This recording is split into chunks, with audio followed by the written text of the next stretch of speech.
నిర్బంధాలకు ఈరోజు భారత వికలాంగుల హక్కుల పరిరక్షణ సమితి ఆధ్వర్యంలో ఏదైతే నిన్న జరిగినటువంటి వికారాబాద్ జిల్లా కలెక్టరేట్ లో మరి పోలీసు నిర్బంధాలతోని వికలాంగుల హక్కుల సాధన కోసం ఏదైతే కాంగ్రెస్ పార్టీ తన ఎన్నికల మేనిఫెస్టోలో ఆనాడు పిసిసి అధ్యక్షుడిగా ఉండి పిసిసి అధ్యక్షుని హోదాలో కాంగ్రెస్ పార్టీ ఎన్నికల మేనిఫెస్టోలో మరి మేము అధికారంలోకి వస్తే వికలాంగుల పెన్షన్ ను వెంటనే 6,000 చేస్తామని చెప్పేసి ముఖ్యమంత్రి రేవంత్ రెడ్డి గారు స్వయంగా ప్రెస్ మీట్ పెట్టి ఈ సభ్య సమాజంలో మరి ఎవరైతే ఈ సభ్య సమాజంలో ఉన్నటువంటి ప్రజానికాన్ని మొత్తం కూడా తెలిసేటటువంటి సమాజానికి సమాచారం చేరవేసేటటువంటి జర్నలిస్టుల సాక్షిగా ఆ రోజు మరి గాంధీ భవన్ లో ముఖ్యమంత్రి రేవంత్ రెడ్డి గారే పిసిసి అధ్యక్షుడి హోదాలో వికలాంగుల పింఛన్ ఒక్కటే కాదు రాష్ట్రంలో ఉన్న ఆసరా పింఛన్లన్నీ కూడా మేము గెలిచిన నెల రోజుల్లోనే పింఛన్ వస్తాయని చెప్పేసి మరి చెప్పడం జరిగింది. ఇవాళ ముఖ్యమంత్రి గారు చెప్పిన మాటలు మీడియా మిత్రులకు కూడా మేము చూపిస్తున్నాం. ఎందుకంటే ముఖ్యమంత్రి గారే స్వయంగా ఆనాడు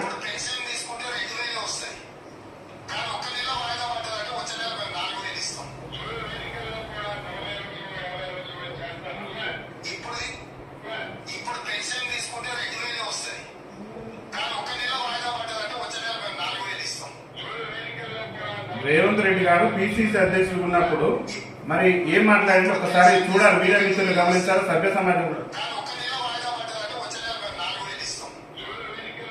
మరి అసెంబ్లీ ఎన్నికలు పూర్తయితే ఇప్పుడు పింఛన్ మీరు ఆనాడు ఉన్నటువంటి బీఆర్ఎస్ పార్టీ ఇచ్చే పింఛన్ కాదు, మేము కనుక మరి ఎన్నికలు పూర్తయి కాంగ్రెస్ పార్టీ కనుక అధికారంలోకి వస్తే మేము పింఛన్ డబల్ చేస్తామని చెప్పేసి ఆనాడు పిసిసి అధ్యక్షుడి హోదాలో రేవంత్ రెడ్డి గారు స్వయంగా ప్రకటన చేసిండు. ఇవాళ అధికారంలోకి వచ్చిన తర్వాత మా వికలాంగుల సమాజానికి మరి మీరు ఎన్నికల మేనిఫెస్టోలో చెప్పిన విధంగా పింఛన్ పెంచాలని చెప్పేసి మీరు డిమాండ్ చేస్తూ మరి శాంతియుత మార్గంలోనూ మరి మేము వినతి పత్రం ఇచ్చేటటువంటి సందర్భంలో మరి భారీ ఎత్తున పోలీస్ బలగాలను దించి మా యొక్క ఉద్యమాలను అణచివేసేటటువంటి కుట్రను ముఖ్యమంత్రి గారు చేయడం పట్ల భారత వికలాంగుల హక్కుల పరిరక్షణ సమితి రాష్ట్ర కమిటీ పక్షాన్ని మేము పూర్తి స్థాయిలో తప్పుపడుతూ ముఖ్యమంత్రి గారికి ఇప్పటికైనా ఎన్నికల సమయంలో మీరు ఇచ్చినటువంటి హామీని తక్షణమే నిలబెట్టుకునేందుకు ప్రయత్నం చేయాలని చెప్పేసి కూడా మేము విజ్ఞప్తి చేస్తున్నాం.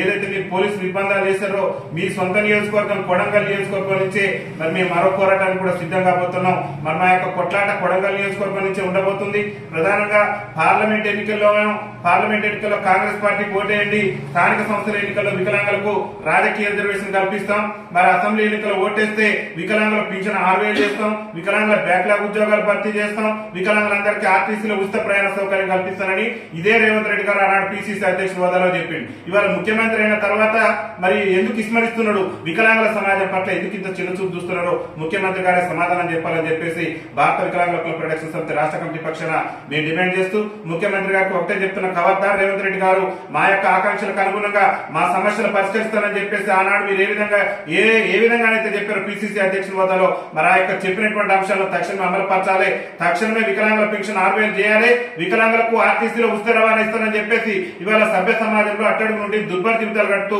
మరి బతుకు జీవుడు అంటూ కాలం వెల్లదిస్తున్నటువంటి వికలాంగులకు ఉచిత రవాణా సౌకర్యం ఇచ్చేందుకు మీరు మీరమేసాలు లెక్కించడం అనేటటువంటిది ఒక దురదృష్టకరమైనటువంటి అంశం. వికలాంగుల పట్ల ముఖ్యమంత్రి చిన్న చూపు చూస్తుండటానికి అనేక ఉదాహరణలు ఉన్నాయి. మహిళలకు ఉచిత రవాణా సౌకర్యం కల్పిస్తున్నారు. కాంగ్రెస్ పార్టీ అధికారంలో రాగానే మహిళలకు ఉచిత రవాణా ఇచ్చారు. కానీ అభయాస్త్రం మేనిఫెస్టోలో మీరు పెట్టిన మేనిఫెస్టో మరి వికలాంగుల సమాజం మీద ఎందుకు ఇంత వివక్ష చూపుతున్నారో ముఖ్యమంత్రి గారు సమాధానం చెప్పాలి.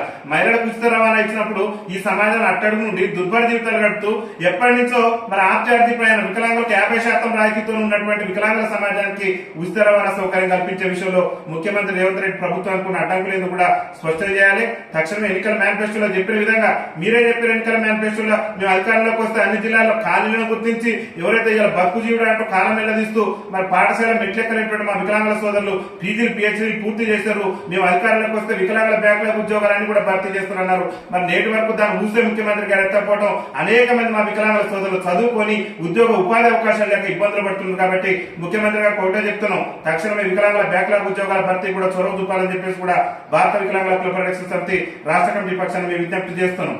అదేవిధంగా ఇవాళ వికలాంగుల ప్రోత్సాహ మంత్రులు కూడా మరి దాదాపు అప్పుడున్నటువంటి ప్రభుత్వం ₹1,00,000 ఇచ్చింది, ఇప్పుడున్న ప్రభుత్వం కూడా అదే ఇస్తున్నట్టే కుదరదు. వికలాంగుల సమాజం చాలా ఇబ్బందికర పరిస్థితిలో ఉంది. కాబట్టి మరి ఇప్పుడున్నటువంటి నిత్యావసర వస్తువుల ధరలు అన్నింటిని కూడా దృష్టిలో పెట్టుకుని వికలాంగుల ప్రోత్సాహ మంత్రిని 1,00,000 నుంచి 10,00,000 పెంచాలని చెప్పేసి భారత వికలాంగుల హక్కుల పరిరక్షణ సమితి రాష్ట్ర కమిటీ పక్షాన్ని మేము ముఖ్యమంత్రి గారికి విజ్ఞప్తి చేస్తున్నాం.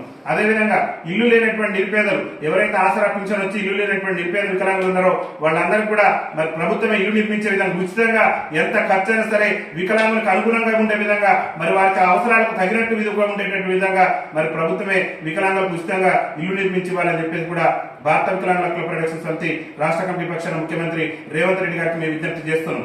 పోలీసు నిర్బంధాలతో మా ఉద్యమాలను అణచివేయాలని చూస్తే కేసీఆర్ ప్రభుత్వం కూడా 99 సార్లు బయట ఎవరైనా ఏనాడు కూడా ఈ అక్రమ అరెస్టులకు అక్రమ నిర్బంధాలకు భయపడలేదు. మా ప్రాణ త్యాగం చేస్తేనే సరే మా జాతి హక్కుల కోసం మేము పోరాటాలు చేస్తాం చెప్తే మీ బోర్డు బెదిరింపులకు మీ పోలీసుల బెదిరింపులకు కూడా మేము భయపడే ప్రసక్తి లేదు. హక్కుల కోసం ఆత్మగౌరవం కోసం శాంతియుత మార్గంలోనే భారత వికలాంగుల హక్కుల పరిరక్షణ సమితి పోరాటం చేస్తుంది చెప్తే ఎక్కడ అరాచకత్వం సృష్టించి ఎవరికో ఇబ్బంది కలిగించే విధంగా ప్రజాస్వామ్యాన్ని కూని చేసే విధంగా మేము ఉద్యమాలు చేయట్లేదు. శాంతియుత మార్గంలో ప్రజాస్వామ్యబద్ధంగా రాజ్యాంగబద్ధంగా మాకున్నటువంటి హక్కుల మేరకే మేము ఇవాళ ఉద్యమాలు చేస్తున్నాం చెప్తే ఆనాడు కేసీఆర్ గారు ధర్నా చౌక్ ఎత్తేసిండు. ఇవాళ మేము కలెక్టరేట్ లో వింత పత్రం ఇచ్చుకోవడానికి పోతే మమ్మల్ని భారీ ఎత్తున పోలీస్ బందోబస్తు పెట్టి మమ్మల్ని అక్రమంగా అరెస్టులు చేసిన అక్రమ